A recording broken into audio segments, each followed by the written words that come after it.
collective, we would say that you are all interconnected. And you are in many ways, and we will be mindful of the language we use here, you are building blocks of the future of the universe.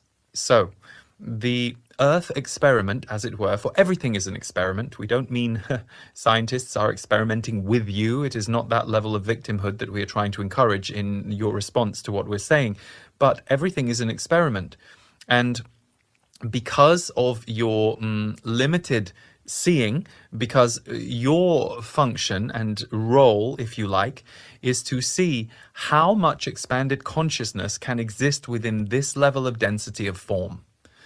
And from that, as you expand the consciousness of this form, or you will be the building blocks of the future of not just Earth, but the universe. So there have been times in history, Atlantis being one of them, and there are many other periods of history and locations where the evolution of the being became too great, and the being or the place or the institution that the beings were in literally and metaphorically exploded.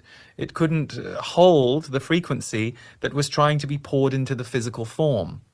So the reason you are being so guided is twofold. Number one, it is your way of staying connected to the soul realms. You are not highly conscious of the soul realms in general as a collective.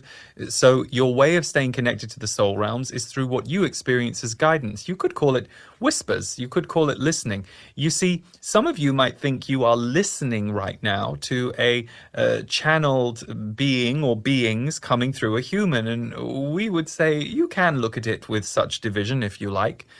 But really, you are actually listening to a voice in the universe that you will either agree with or disagree with.